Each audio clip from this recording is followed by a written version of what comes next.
fire. You the GOAT, boy. RT, you good, bro? Benzion, you the man. I've been doing this here, man. Christ, he coming back, he crack the sky, he come with fire. Babylon, yeah, it gotta burn, yeah, with fire. Damn, where you read that at? It's in the Bible. I tell you what you're afraid of, a black Messiah. Christ, he coming back, he crack the sky, he come with fire. Babylon, yeah, it gotta burn, yeah, with fire. Damn, where you read that at? It's in the Bible. I tell you what you're afraid of, a black Messiah. Christ, he coming back to save his people from the enemy. The same people stole us, then they sold us to the enemy. Came on a slave ship, shackles on my damn arm, yokes around my neck, on my feet, so I couldn't run. Meat shack.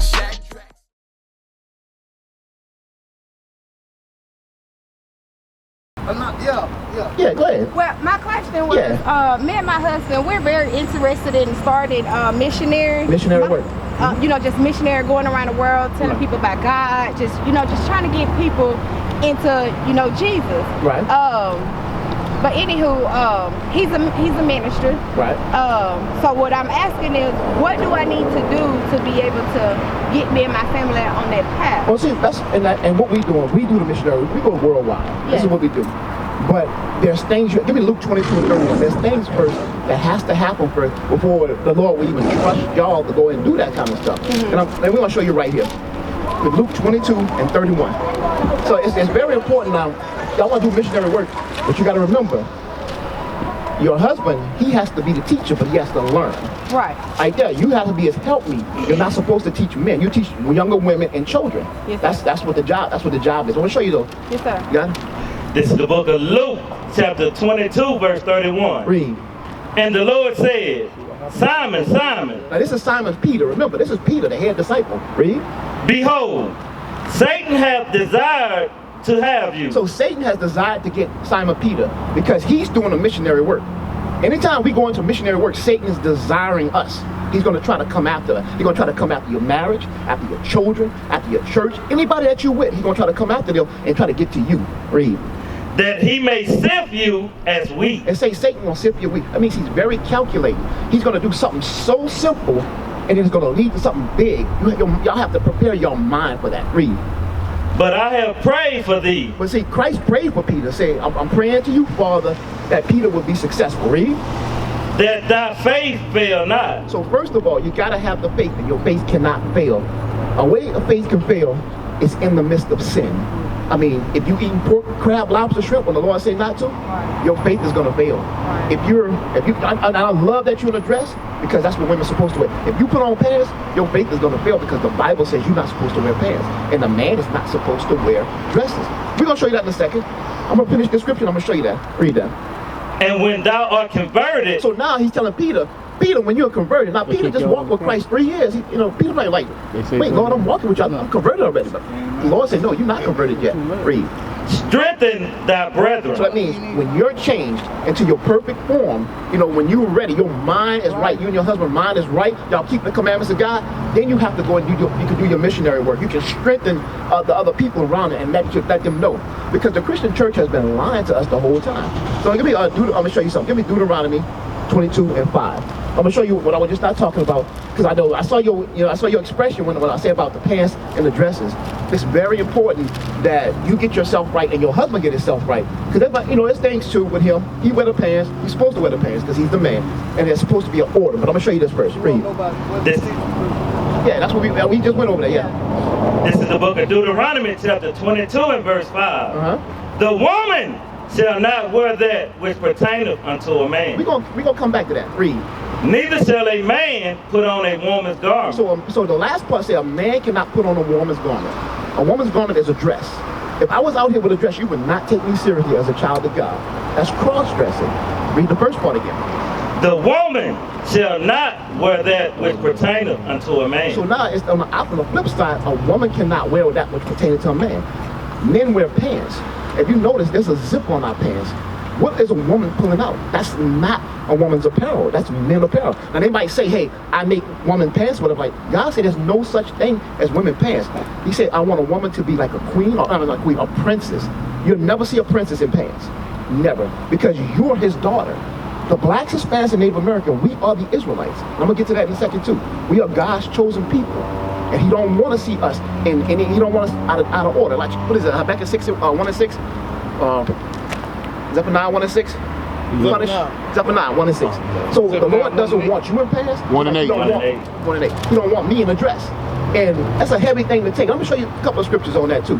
I'm glad you're here, sis, because I can see it in your eyes that you want to do something right. You want to please the Lord. And I'm gonna show you. We're gonna show you how to please the Lord. And I hope you got a flyer. Did he give you a flyer? He did. And yeah, get your husband to call us. We answer every question. We don't run from nothing at all. We answer every question. That's why we out here. If you look at the Bible, you'll notice like during Christ and the disciples, they went around teaching the people. We're doing the same thing. Even like when you read in Ezekiel, when you read anywhere in the Bible, our people went out and had to teach to other people before destruction comes. Destruction is coming to the United States of America and the whole world. It's going to be a World War III, and that's in the midst of World War III is when Christ comes back. But we got to make sure we right so we don't get stuck in this thing. Watch, let me show you this. This is the book of Zephaniah, chapter 1 and verse 8. Read. And it shall come to pass in the day of the Lord's sacrifice. The day of the Lord's sacrifice is when Christ come back. He's not coming back with lollipops and gumdrops. He's coming to kill. Because man, it's going to say he's going to have blood up to the girdle, up the horse's bridle. So he's coming to kill people that's been disobedient. Read. That I will punish the princes. So he's going to punish the princes. And the king's children. And the king's children. Remember who I told you was, sister? I told you that you're a princess. The Israelites, you're black, Hispanic, and Native American. You are a princess. You are God's princess. So read that again from the top. I'm gonna show you something. Is your car on or something? You got kids in there? Yeah. You got kids in there? Yeah. You can bring them over here too, because I got some kids stuff. Car with somebody. Okay, all right. Watch this, read that. And it shall come to pass. So this is gonna happen. It's going to happen during the Lord's sacrifice. Read. In the day of the Lord's sacrifice. Christ come back. Read. That I will punish the prince and the king's children. We are the king's children. We are called the children of God.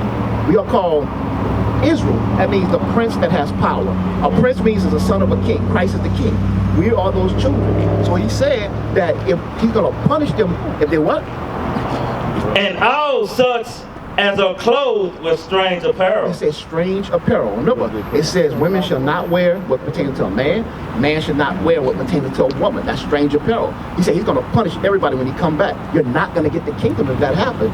Go to 1 Timothy 2 and 9. I'm just giving you some things to get yourself right. If you're truly serious about the ministry and whatever like that, I'm trying to get you some things that'll get you right. Read that. This is the book of 1 Timothy chapter 2 verse 9. Read. In like manner also, that women, check this out, sister, that women, he's talking to you, his daughter, read. Adorn themselves. Adorn. Adorn means to beautify. So the Lord said, I want the women to beautify themselves. Well, in modest apparel. Modest apparel. That means you're not supposed to show your shape, because a man gonna look at your shape and it's going to be sexually, they're not going to see you as a wife. Even though you married, they're not going to see you as, I want to marry her. They're going to say, that's going to be my baby mama. I want to smash her. So he wants the women to be beautified and stuff. So you can't show your cleavage. Right, we got this, let's give it a definition of it. So you can't wear cleavage, and then you want to wear dresses down there, because some men, they got fetishes on until our wives and stuff like that, they all dress like that, because that's for us to look at, nobody else. That's for us. And and I know it's hard, because we've been in America, which started this stuff during the women's suffrage movement. Because think about it, before the 1950s or whatever like that, our women never wore pants. Look at this right here. They're doing, I think it's on here. You'll see our women in slavery on these signs, and you'll see they're wearing dresses. So they was picking cotton in dresses. They never wore pants. Watch, read that. Read that. This is the definition of modest. Unassuming or moderate in the estimation of one's abilities or achievement. He was very moderate. Wait. Now get the other one. It's the one that says 2 or 3. 3. Yeah, read 3. 3. Dressing or behaving so as to avoid impropriety or indecency. Read.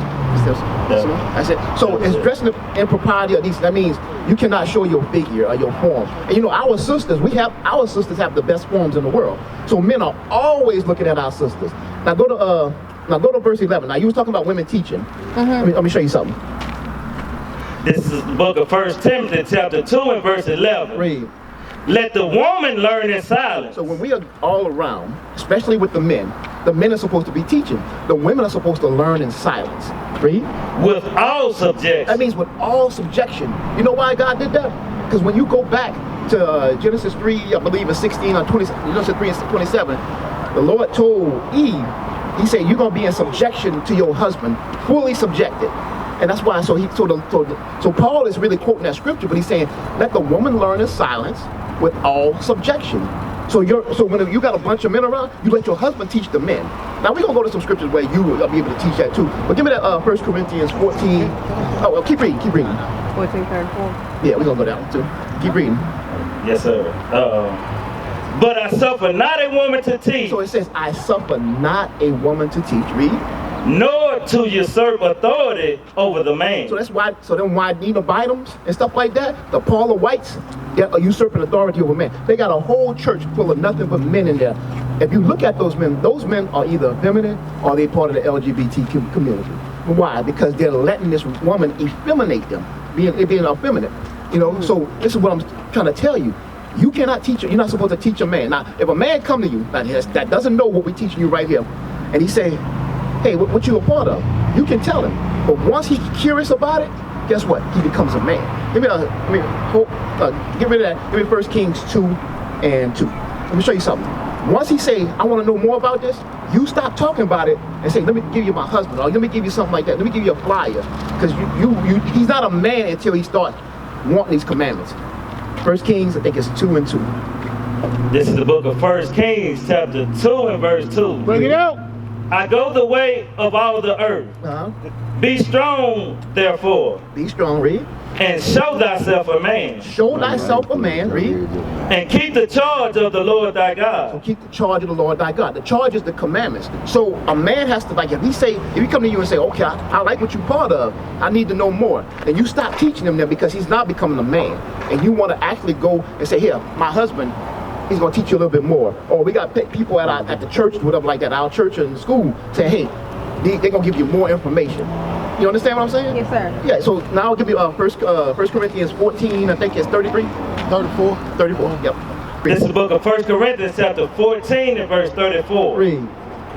Let your women keep silent in the church. So a woman's supposed to keep silent in the church. You know, and I know a lot of women gonna say, well, y'all don't understand the context of that because that was Paul teaching in Corinth. Well, in Timothy, he was teaching in Ephesus. So it's the same message that's still going on. Read. For it is not permitted unto them to speak. So it's not permitted for y'all to speak in a church because there's a lot of commotion that come out. Sometimes when like, just say, when you go to the Christian church right now, you got these women like, well, I'll go like Aunt Esther, whatever like that. And it starts throwing the teacher off. So that's why he said it's not permitted. Like, they'll ask you a question, you can answer the question, but it's not permitted for y'all to teach, you know, a man in a church, whatever like that, because it causes commotion. Keep reading.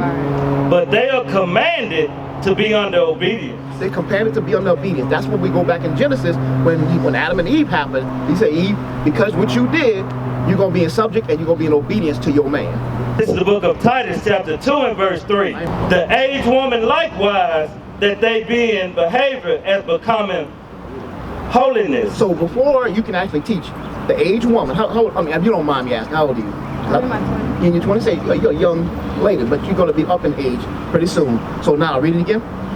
The aged woman likewise, that they be in behavior as becometh holiness. Read.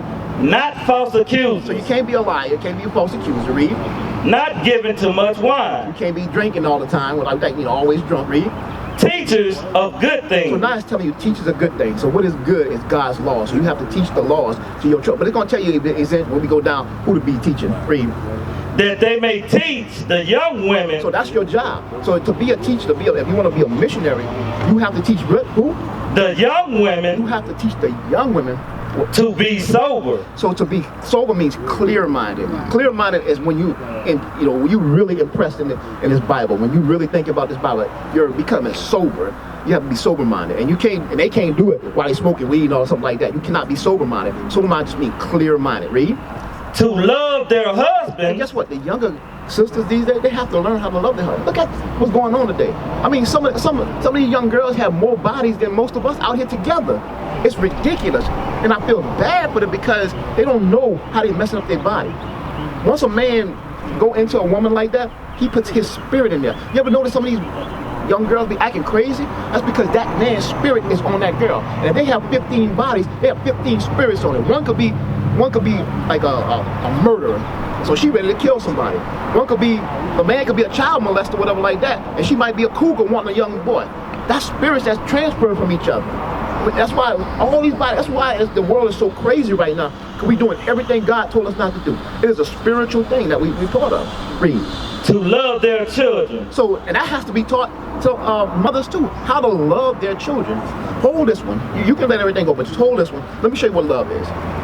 Give me love. So this is very important. Now, you probably get more knowledge than you ever heard in your life right now, because this Bible it's a spirit. It's being spiritual, and you, I can see in your face right now, it's really getting into your head right now, because you want to do some great works. Well, we do great works. Our women, our children, our men, we are a congregation. And it started with 3 families, and now we're worldwide. We're in every country. We're in every continent, almost every country. We just opened one in India, because we have people out there. Remember, I'm going to show you that in a second. I'm going to show you something. Yeah, read that. This is the book of 1 John chapter 5 and verse 3. Read.